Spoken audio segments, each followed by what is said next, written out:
एक मुलाकात ऐसी शख्सियतों के साथ जिन्होंने दिया है अपने जीवन को एक नया मुकाम।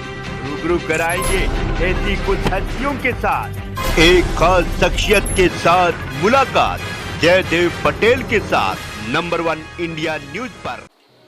नमस्कार व्यूअर्स, मैं जयदेव पटेल और आप देख रहे हैं नंबर 1 इंडिया न्यूज। आपका एक बार फिर स्वागत है एक खास शख्सियत के साथ मुलाकात प्रोग्राम में।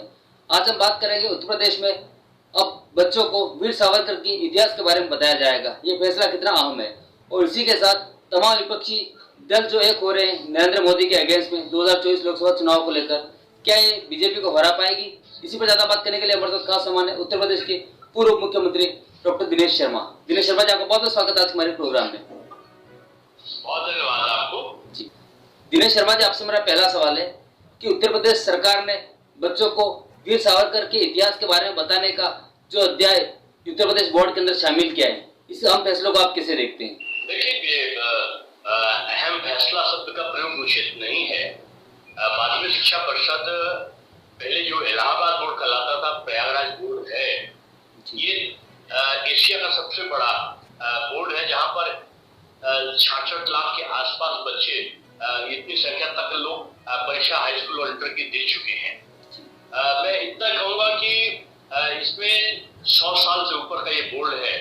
इसमें एक व्यवस्था रही है प्रारंभिक तौर से कि हर साल एक इसमें जो कोर्स शेड्यूल है, जिसको कहते हैं सिलेबस निर्धारण की समिति है, कोर्स निर्धारण समिति एक होती है, वो हर साल बैठती है और बैठने के बाद जो बच्चों को पठन पाठन की सामग्री है उसका वो एनालिसिस करती है और उसके बाद इस निष्कर्ष पे पड़ती है कि इसमें क्या परिवर्तन या संशोधन किया जाए। ये प्रक्रिया लगभग हर वर्ष चलती है और नॉमिनल चेंजेस होते हैं। और ये पहले भी जो महापुरुषों का 2017 से हम लोगों ने उसको जारी रखा है, उसी का एक अंग है। इसमें कोई नई चीज नहीं आई है। और पहले भी आप देखो, चाहे बीजेपी की सरकार नहीं भी थी पहले, तो एक चैप्टर हम लोग को बचपन में पढ़ाया जाता था, हमारे पूर्वज। अब उसमें सावरकर जी भी थे, महाराणा प्रताप भी थे, शिवाजी भी थे, खूब लड़ी मर्दानी वो तो झांसी वाली रानी थी, बुंदेलों के हर मुख हमने सुनी कहानी थी, ये भी हम पढ़ते थे। लेकिन इसको पिछली सरकारों ने एक सांप्रदायिक मनोभाव से ग्रसित होकर इन सारी चीजों को हटाने का काम किया था और हम उसको फिर से शुरू कर रहे हैं। इसमें दोष क्या है? जिन्होंने देश की स्वतंत्रता के लिए अपने पूरे जीवन को समर्पित कर दिया, जेल काटा, संघर्ष किया, अगर हमारे बच्चे उनके बारे में नहीं जानेंगे तो किन के बारे में जानेंगे?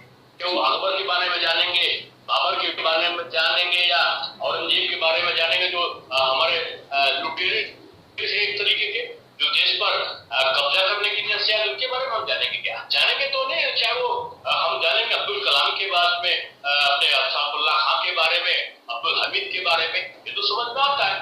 लेकिन हम इतिहास के बारे में तो जब ये शब्द बोलते हैं कि आपने पलट दिया, आपने उन लोगों को पढ़ाया, अरे भाई जो देश के लिए मरे कटे हैं हम उनको नहीं पढ़ाएंगे तो आज तक जिन लोगों ने मुगलों को पढ़ाया, जिन्होंने पुर्तगालियों को और अंग्रेजों को पढ़ाया, वो जमाना गया है जिसमें राष्ट्रभक्तों की सरकार है और राष्ट्रभक्तों की सरकार सभी के लिए समान व्यवहार करती है।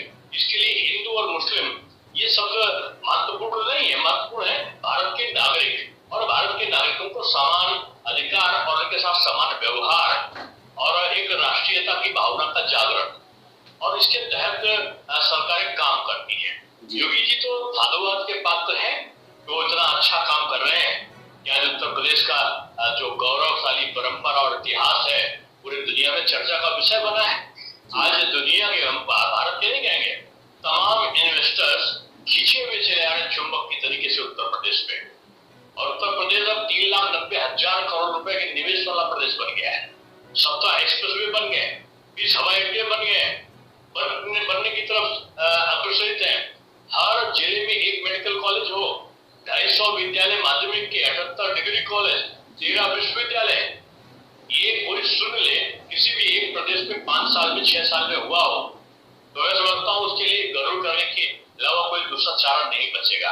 आज माफिया घरों में है या भाग गया या उसने अपराध करना तो छोड़ दिया, अगर अपराधी करने में अभी भी उसकी संलिप्तता है तो आज उसका स्थान जेल है।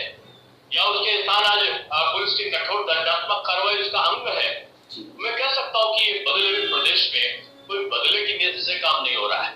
इस प्रदेश में सबके लिए सबके हित चिंतन के भाव के साथ में जो भी निर्णय है वो हो रहे हैं। जी दिनेश शर्मा जी, उत्तर प्रदेश सरकार के इस फैसले के बाद में समाजवादी पार्टी का बयान सामने आया।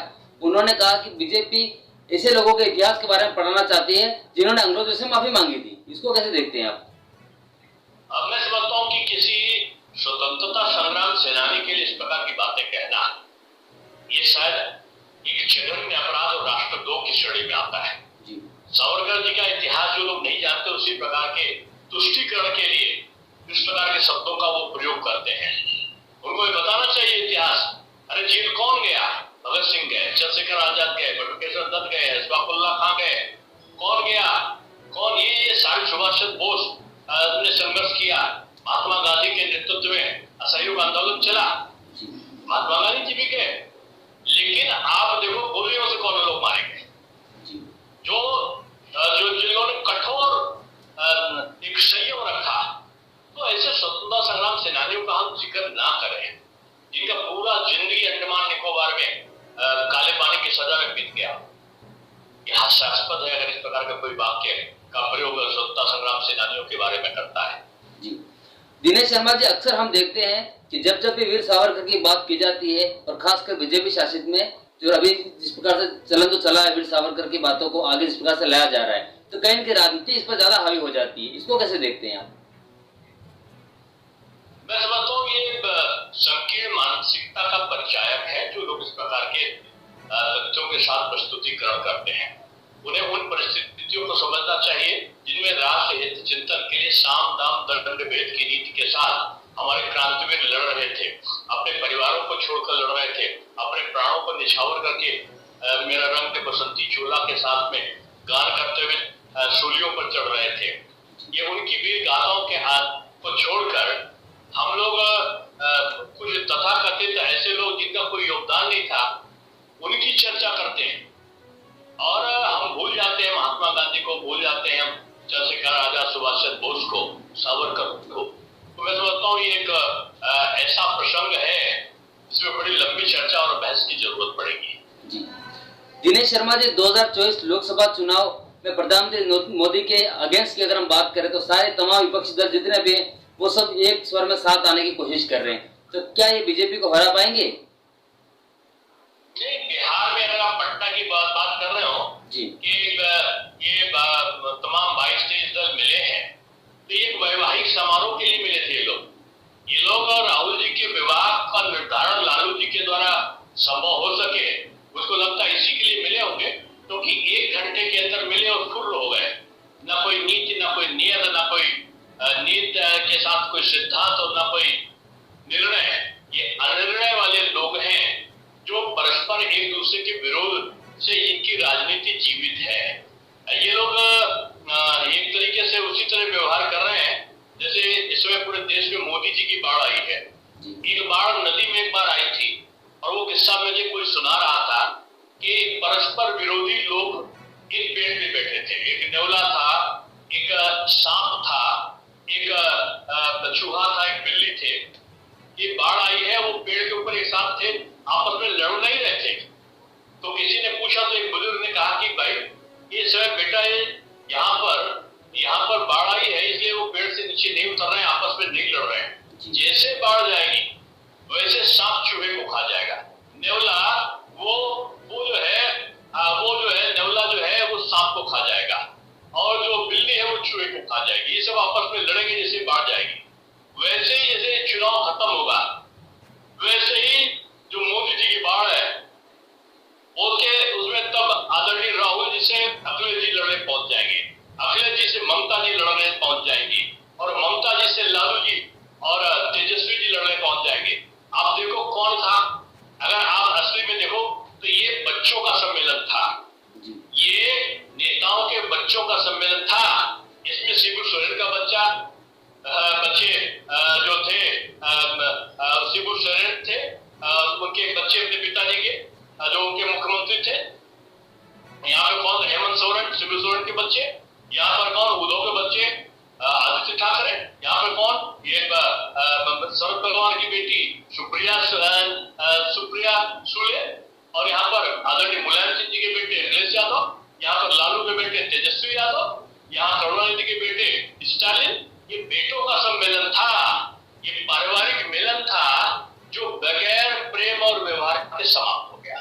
जी दिनेश शर्मा जी, आपसे मेरा एक क्लोजिंग क्वेश्चन है कि कल पटना में जो विपक्षी दलों की बैठक हुई और बैठक के बाद में जिस प्रकार से प्रेस कॉन्फ्रेंस हुई, तो उसमें कुछ बातें निकल के सामने है जिसमें प्रधानमंत्री नरेंद्र मोदी को एक तानाशाही शासक के रूप में देखा गया, उस तरह की बातें भी कही गई। उसके अलावा उनके बारे में ये भी कहा गया कि जिस प्रकार से बीजेपी केंद्र सरकार जिस प्रकार से काम कर रही है, कहीं न कहीं जो अगेंस्ट पार्टियां हैं, अगेंस्ट राजनीतिक जिसकी सरकारें हैं, उनको आप लोग परेशान करने का काम कर रहे हैं ईडी और सीबीआई जैसी तमाम एजेंसियों के माध्यम से।